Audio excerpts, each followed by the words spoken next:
Congress party నాయకులు మల్లికార్జున్ ఖర్గే గారు, రాహుల్ గాంధీ గారు ప్రధానమంత్రిని నిలదీసిన తీరు ఖచ్చితంగా అహంకారపూరితంగా వ్యవహరిస్తున్న భారతీయ జనతా పార్టీ నాయకత్వానికి, కేంద్రంలో ఉన్న ప్రభుత్వానికి దిమ్మ తిరిగేట్టుగా ఈ పోరాటం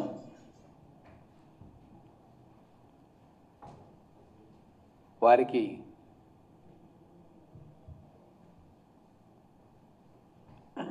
జ్ఞానం కలిగేటట్టు చేసింది. విద్యార్థులందరూ కూడా సోషల్ మీడియా వేదిక ద్వారా ప్రత్యక్షంగా నీట్ పేపర్ లీకేజీ దోషులను శిక్షించాలి, పర్యవేక్షణ చేయకుండా గాలికి వదిలేసిన కేంద్ర విద్యాశాఖ మంత్రి ధర్మేంద్ర ప్రధాన్ రాజీనామా చేయాలని చెప్పి ఒక ప్రజాస్వామ్యబద్ధమైన డిమాండ్ను ప్రభుత్వం ముందుంచింది. ఇప్పటికే 3 సార్లు ప్రజల ఓట్లతో గెలిచినాం, మాకు తిరిగే లేదు, మేము ఎవరికి జవాబుదారీ కాదు అని ఒక ఫాసిస్ట్ ధోరణితోటి, ఆధిపత్య ధోరణితోటి వ్యవహరిస్తున్న ప్రభుత్వం దీన్ని కూడా చాప కింద చుట్టేయాలని చెప్పి భావించింది. ప్రాంతీయ పార్టీలను దారిలోకి తెచ్చుకోవడము, మిగతా పార్టీలను దారిలోకి తెచ్చుకోవడం అన్నంత ఈజీ అనుకున్నది. కానీ దేశంలోని విద్యార్థి శక్తి, యువత నరేంద్ర మోడీ గారికి గుణపాఠం చెప్పాలి అని చెప్పి ఒక ధర్మమైన, న్యాయబద్ధమైన కోరికను తీసుకొని పోరాటం చేస్తే కేంద్రం దిగిరాక తప్పలేదు.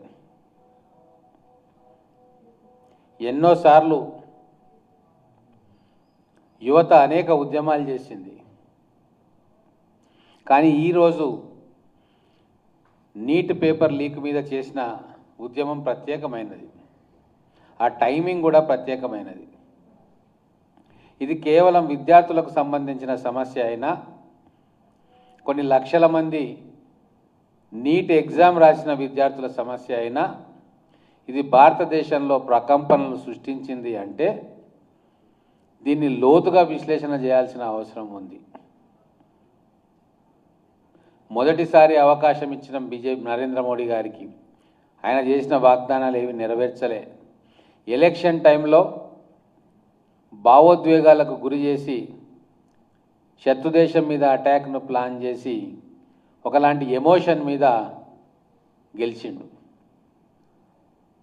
రెండోసారి అట్లా గెలిస్తే మూడోసారి కూడా మళ్ళా రామ్ మందిరం పేరు మీద ఇంటింటికి అక్షింతలు పంచి ఒక ఎమోషనల్ అట్మాస్ఫియర్ను మొత్తం దేశమంతా క్రియేట్ చేసి గెలిచిండు. సరే, ప్రజాస్వామ్యంలో ఎట్లా గెలిచినా ఓట్లు వస్తే, సీట్లు వస్తే ప్రధానమంత్రి అవుతాడు. కానీ ఏ ఒక్క సమస్యను కూడా పరిష్కరించడంలో చొరవ చూపలే. 24 గంటలు విదేశాల్లో తిరగడం, అదే గొప్ప అని చెప్పి దేశ ప్రజలను భ్రమింపజేయడం, ఏ నిజమైన సమస్యను కూడా పరిష్కారం కోసం కూర్చొని మాట్లాడడం కానీ చేయలే. కేవలం సోషల్ మీడియా ద్వారా ఈ దేశాన్ని పరిపాలించాలని చెప్పి అనుకున్నారు, పరిపాలించారు కూడా. కానీ ఈరోజు భారతదేశంలో ఉన్న అందరూ కూడా ఈ విద్యార్థి ఉద్యమానికి మద్దతు ఇచ్చిండ్రు. మీరు ఎక్కడ చూసినా, ఛానల్స్లో చూసినా, బయటలో చూసినా, సోషల్ మీడియాలో చూసినా ప్రతి ఒక్కరు కూడా విద్యార్థి ఉద్యమానికి మద్దతు ఇస్తూ ఉన్నారు. సంబంధం లేని వ్యక్తులు కూడా రాజీనామా చేయాల్సిందే ఎడ్యుకేషన్ మినిస్టర్ అంటూ ఉన్నారు. అంటే అన్ని రంగాల్లో వైఫల్యం చెందింది ప్రభుత్వం. చేసిన వాగ్దానాలు ఏవి కూడా నెరవేర్చలేదు. ఉద్యోగాల విషయంలో, అలాగే దేశ సమస్యలను పరిష్కరించే విషయంలో మాటలు చెప్పడం తప్ప చేతలు ఏమీ కూడా చూపెట్టలేకపోయింది. సమూలంగా మార్పు తెస్తామని చెప్తే 13 సంవత్సరాల కాలం చాలా పెద్ద కాలం. 5 సంవత్సరాలు అంటే మాకు 5 సంవత్సరాలు వచ్చింది అనుకోవచ్చు. 13 సంవత్సరాలు దేశ చరిత్రను మార్చే కాలం సమయం. ఏ ఒక్క పెద్ద ప్రాజెక్టు కానీ గొప్ప ప్రాజెక్టు కానీ దేశ ప్రజలకు ఉపయోగించేది చేయలే. ప్రజల మధ్య వైషమ్యాలు సృష్టించడం, ప్రతిపక్షంలో ఉన్న వాళ్ళ గొంతులు నొక్కేయడం, ఇన్కమ్ ట్యాక్స్, ఈడీ, మిగతా కేంద్ర దర్యాప్తు సంస్థలను ఉపయోగించడం, వీళ్ళకు కావాల్సిన బిల్లులను పాస్ చేయించుకోవడం, అదే విజయంగా జబ్బలు చచ్చుకొని సోషల్ మీడియాలో చాటింపు వేయించుకోవడం. ఇది తప్ప వీళ్ళు చేసింది ఏమీ లేదు. ఆర్థిక రంగం మొత్తం సంక్షోభంలో ఉంది.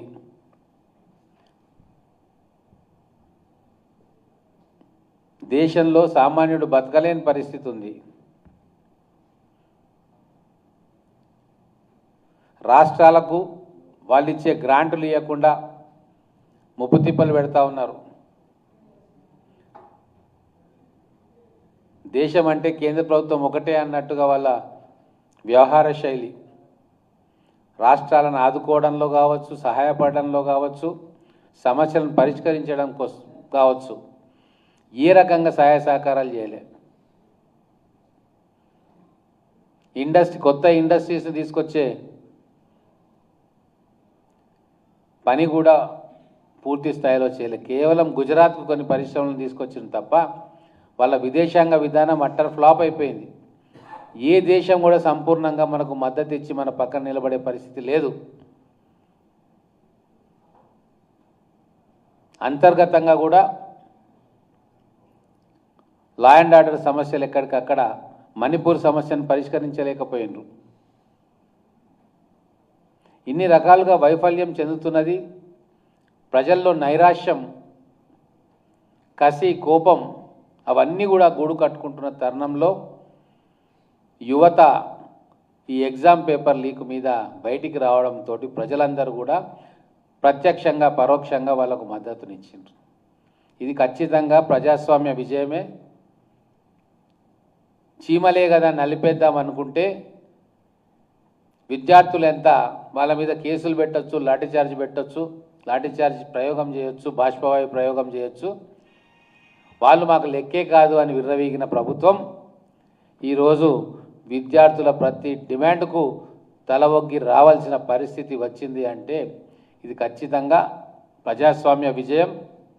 అందులో వారి మీద ఒత్తిడి పెంచడానికి కాంగ్రెస్ పార్టీ ప్రభుత్వం, కాంగ్రెస్ పార్టీ నాయకులు రాహుల్ గాంధీ గారు, మిగతా కేంద్ర నాయకులు తమదైన శైలిలో స్పందించిండ్రు కాబట్టి ఇది పతాక శీర్షికకు చేరుకున్నది.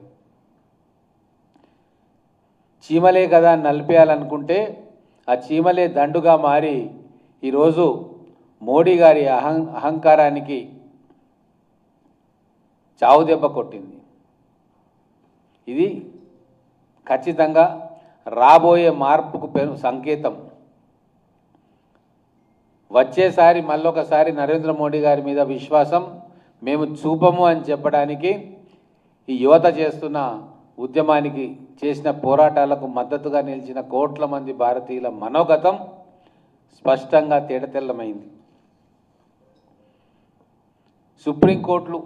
కోర్టులు కూడా బాధ్యతారహితంగా కామెంట్లు చేయడం,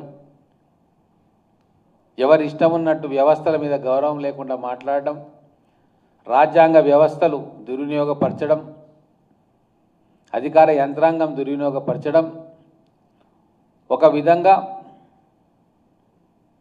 అప్రకటిత ఎమర్జెన్సీ దేశంలో ఉందన్న విషయం ప్రజలు అర్థం చేసుకుంటున్నారు. దాంతోపాటు సామాన్య ప్రజల జీవనం భారమైంది. పెట్రోల్ ధరలు పెరిగినాయి, ఉద్యోగాల కల్పన లేదు, జీతాలు పెరగట్లేదు, ఇన్ఫ్రాస్ట్రక్చర్ ఇంప్రూవ్ కావట్లేదు, ఏ దేశంతో సంబంధాలు సరిగ్గా లేవు.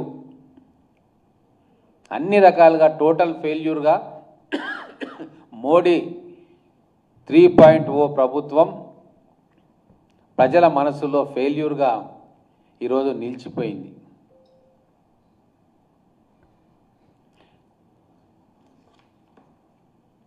థ్యాంక్ యూ సోదరులారా.